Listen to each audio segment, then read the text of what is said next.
Hello, today I'm going to explain to you the circle of fifths or the cycle of keys. That will help you figure out your key signatures and scales and chords and a whole bunch of other things as well. So let's kind of just dive into this. So I have talked about before the sharp side, and so here's the flat side. So basically, if you can count to 5, you can figure out most things if you memorize by basically 3 things. One, you need to memorize that C has no sharps or flats. That's it. And from every other key has either a sharp or flat in them. Some of the keys are enharmonic. As you know, C sharp and D flat sound the same. F sharp and G flat sound the same. And B and C flat sound the same. Now, I know normally we don't think in C flats, but for theory purposes, it works out that way. Just like we don't normally think of, we think of an F instead of an E sharp. But in theory, they have the same frequency as these is here. So basically, we'll start off with the sharp side first. Here's C. Okay, if I count up 5 away, going clockwise, I get to my first sharp. So that's G. And if you look up here, C, D, E, F, G, you can just count that up. And if I keep counting up 5, G, 5 away is D, 5 away from that is A, 5 away is E, 5 away from E is B, 5 away from B is F, and I'm going to call it F sharp because we're in sharp keys. And then F sharp, 5 away from F sharp is C sharp. Okay? So that's the order of sharps going this way. All right? And then the other thing you need to memorize is that basically F is the first sharp. If you know that F is the first sharp, every other key is going to have at least F sharp in it. So I count up 5 from F, 1, 2, 3, 4, 5, I get to C sharp. I count 5 from that, 1, 2, 3, 4, 5, I get to G sharp. 5 from G sharp, 1, 2, 3, 4, 5, get to D, and so forth. So I keep counting 5, A sharp will be the next one, E sharp would be the next one, B sharp would be the next one. And basically all the sharps means you have C sharp in the key signature. So here are the sharps written out. If you only have the 2 sharps in it, you only use F and C. If you have 3 sharps, you use these 3 here. You use 4, then you use these 4, and so forth. So once you have the order of sharps, basically you can figure out the rest of this. So the 2 things you need to memorize is C has no sharps or flats. Basically, F sharp is the first key. The F sharp is the first note in the sharps. And then if you count up 5 from C, you figure out the next one.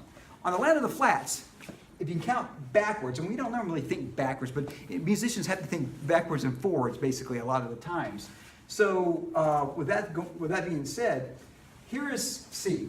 If I count backwards 5, C, B, A, G, F, that gives us our first flat key. Okay, 5 backwards from F, 1, 2, 3, 4, 5 gets B, and we're going to call it B flat because we're in flats. 5 from B flat, 1, 2, 3, 4, 5 is going to be E flat, and so forth. So I keep on going backwards. That's how I figure out the keys. So what I have here, I have the squares written out here for the sharps, and I have the circles here for the flats.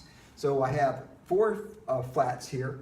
Basically, I'm going to have B flat, E flat, A flat, and D flat in the key of A flat there. So there's A flat, and these ones are here enharmonic. So D flat has 5 flats in it.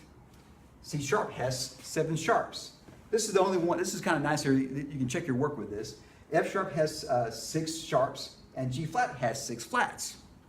And then of course, they're going to be the opposite here. We've got 5 and 7. We've got 5 sharps here and 7 flats for C flat and 5 sharps for B natural. So basically, this is how you can figure out your scales, and if you just memorize a few small things. 1, C has no sharps and flats.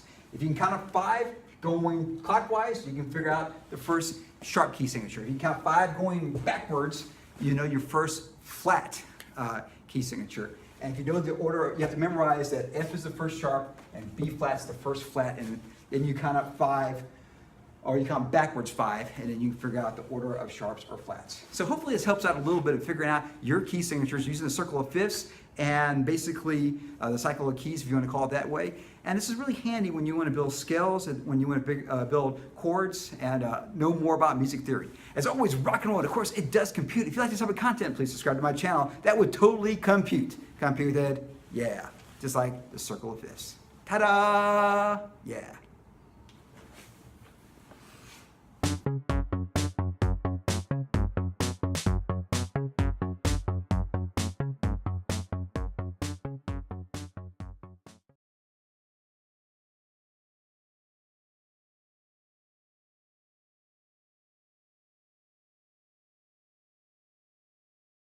So you just do it just like that.